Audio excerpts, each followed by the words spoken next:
অনেক দিন আগের কথা। কুসুমপুর গ্রামে একজন দরিদ্র কৃষক বাস করত। তার নিজের বলতে তেমন কিছুই ছিল না।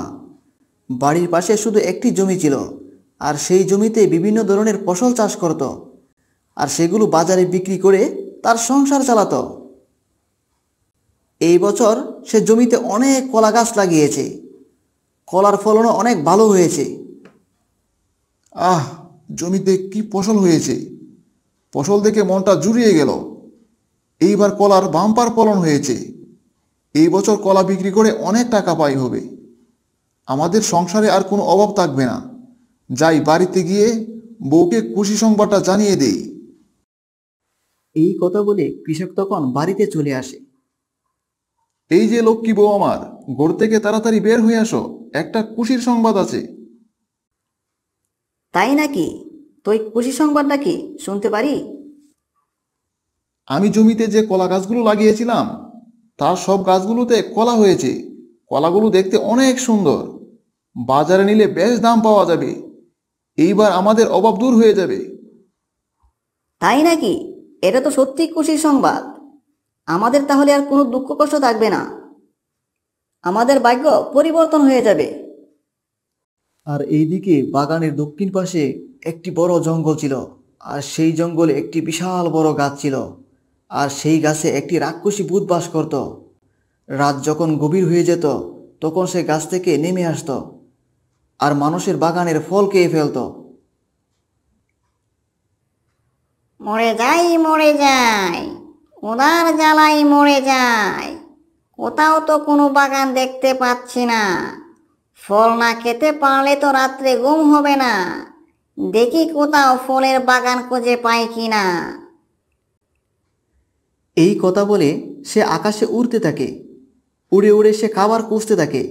হঠাৎ সে একটি কলার বাগান দেখতে পায়, আর সেই কলার বাগানটি ছিল সেই গরিব কৃষকের। আরে, এই তো একটি কলার বাগান দেখা যায়। মরে যাই মরে যাই, আজকে কলা খেয়ে পেটের ক্ষুধা মেটাই। যাই, নিচে নেমে বাগানের কলা খেয়ে আসি। তখন রাক্ষসী ভূত নিচে নেমে আসে। বাগানের কলা দেখে তার জিভে জল চলে আসে। ওরে বাবা, মরে যাই মরে যাই। এত সুন্দর কলা তো আগে জীবনে কখনো দেখিনি। এই গাছগুলোর অনেক যত্ন হয়েছে, তাই তো কলাগুলো এত মোটা ও সুন্দর হয়েছে। যাই হোক, সব কলাকে আজ পেটে ভরে ফেলবো। এই কথা বলে রাক্ষসী ভূত তখন কৃষকের সব কলা গাছ খেয়ে ফেলে। শুধু গাছগুলো বাগানে পড়ে থাকে। কলা খেয়ে রাক্ষসী তার বাসায় চলে যায়। আর এইদিকে রাত পেরিয়ে সকাল হয়ে যায়। কৃষক ও তার স্ত্রী ঘুম থেকে উঠে পড়ে। সকাল হয়ে গেল, চলো এবার আমরা বাগানে যাই। কলাগুলোকে তুলে সুন্দর করে সাজিয়ে বাজারে নিতে হবে। হ্যাঁ, তুমি ঠিকই বলেছ। কলা তুলতে অনেক সময় লাগবে, আর সেগুলো বাজারে নিতেও অনেক সময়ের দরকার। চলো এবার তাহলে বাগানে চলে যাই। তখন কৃষক তার হাতে একটি ঝুড়ি নিয়ে বাগানের দিকে রওনা হলো। বাগানের কাছে গিয়ে তারা অবাক হয়ে যায়। তারা দেখতে পায় বাগানের গাছে একটি কলাও নেই। সব কলা কে যেন খেয়ে ফেলেছে। কি হলো! আমার অনেক বড় সর্বনাশ হয়ে গেল। আমার বাগানের কলা কোথায় গেল? আমার এতদিনের পরিশ্রমের ফল সব শেষ হয়ে গেল। কে জানি আমার সব কলা নিয়ে চলে গেছে। ওগো, আমাদের এতদিনের পরিশ্রম সব শেষ হয়ে গেল। আমাদের সব স্বপ্ন শেষ হয়ে গেল। এখন আমরা কি করব? তখন তারা মন খারাপ করে বাড়িতে চলে আসে। তারা আবার চিন্তা করে নতুন করে কলার বাগান করবে এবং বাগানটাকে রাতের বেলা পাহারা দিবে। চলো আমরা আবার নতুন করে কলার বাগান করি। বসে থাকলে তো আর হবে না, সংসার তো চালাতে হবে। হ্যাঁ, তুমি ঠিকই বলেছ। কিন্তু এইবার আমরা বাগানের পাহারা দিব।